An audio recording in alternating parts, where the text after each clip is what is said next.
The California Department of Water Resources announced that they are going to stop the flow of water from the damaged spillway at Oroville Dam by May 25th.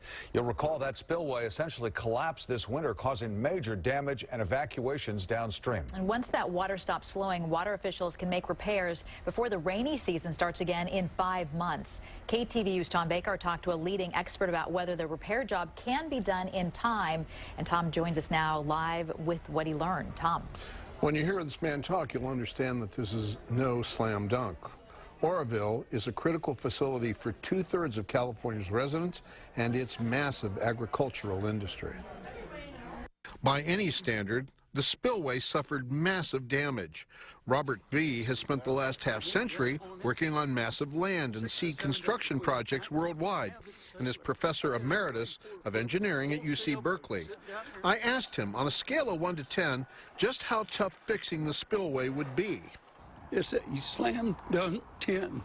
B., who has investigated and consulted on the dam since January, says the Department of Water Resources has chosen a dubious option. I call it a patch and pray approach.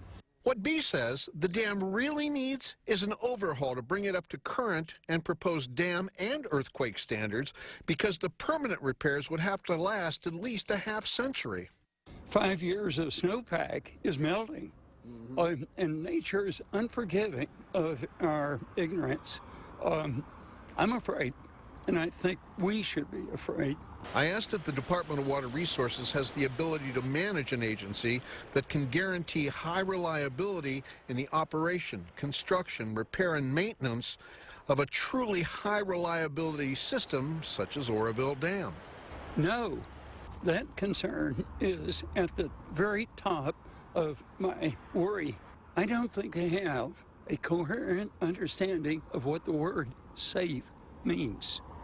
No coherent understanding of what that word risk means. Even if the department can erect a temporary spillway before the fall rains come, I asked about the condition of those massive steel spill gates called the headworks at the top of the dam. In tough shape.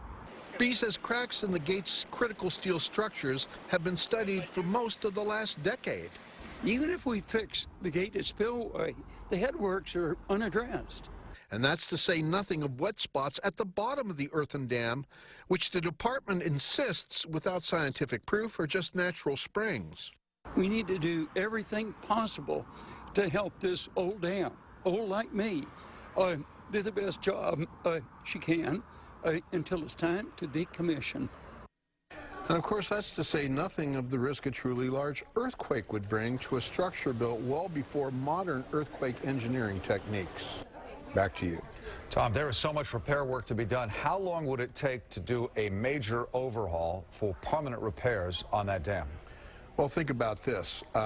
To do a major repair on the Bay Bridge when those bolts broke, that took 6 months delay and delayed the bridge by almost a year. Now, here's the situation.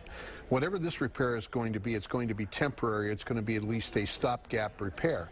To do this right, you probably need a year, 2 years. It probably took 3 years at the time they built this to actually build that spillway in the first place, certainly 2.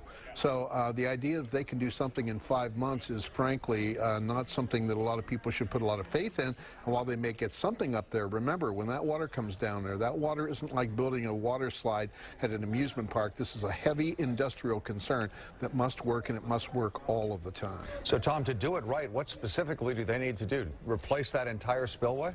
They might have to replace it, or at least the part that they have to replace has to be built on the most solid of foundations. Any piping underneath has to be absolutely critical that tree roots don't get in there and block them, as is the current case. And what they have to do is they have to have such a Loctite maintenance program. Remember, this is the tallest dam in the United States of America. Should it break, that would be a true disaster. All right, Tom Baker in the newsroom tonight. Tom, thank you.